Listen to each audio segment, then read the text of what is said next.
2 Samuel 10. Daud berperang melawan Bani Amon dan orang Aram.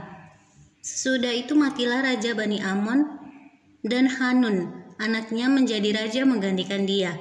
Lalu berkatalah Daud, aku akan menunjukkan persahabatan kepada Hanun bin Nahas, sama seperti ayahnya telah menunjukkan persahabatan kepadaku. Sebab itu Daud menyuruh menyampaikan pesan turut berduka cita kepadanya dengan perantaraan pegawai-pegawainya karena kematian ayahnya.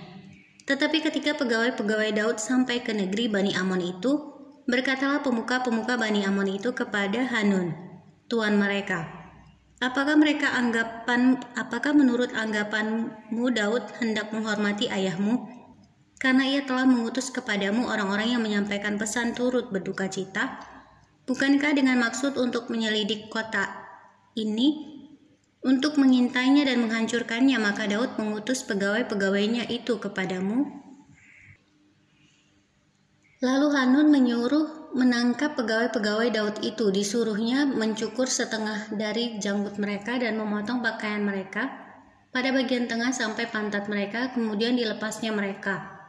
Hal ini diberitahukan kepada Daud, lalu disuruhnya orang menemui mereka. Sebab orang-orang itu sangat dipermalukan. Raja berkata, tinggallah di Yeriko sampai janggutmu itu tumbuh, kemudian datanglah kembali. Setelah dilihat Bani Amon bahwa mereka dibenci Daud, maka Bani Amon itu menyuruh orang menyewa dari orang Aram Bet-Rehob dan orang Aram dari Zobah 20.000 orang pasukan berjalan kaki, dari raja negeri Maaka 1.000 orang, dan dari orang-orang Top 12.000 orang. Ketika Daud mendengar hal itu, disuruhnyalah Yoab maju dengan segenap pasukan pahlawan. Lalu Bani Amon maju, diaturnya barisan perangnya di depan pintu gerbang. Sedang orang Aram dari Zobah dan dari Rehob dan orang-orang Top dan Maaka ada tersendiri di padang.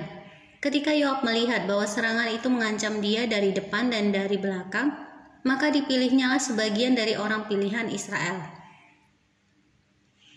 Lalu ia mengatur barisan mereka berhadapan dengan orang Aram itu. Selebihnya dari rakyat itu ditempatkannya di bawah pimpinan Abisai adiknya yang mengatur barisan mereka berhadapan dengan Bani Amon itu.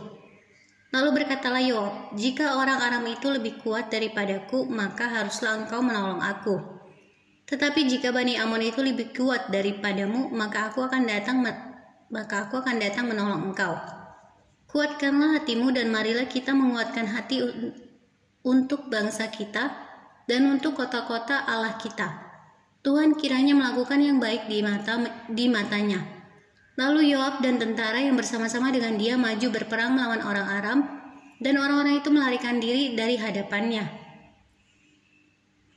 Ketika Bani Amon melihat bahwa orang Aram sudah melarikan diri, maka mereka pun larilah dari hadapan Abisai dan masuk ke dalam kota. Sesudah itu pulanglah Yoab setelah memerangi Bani Amon dan sampailah ia ke Yerusalem.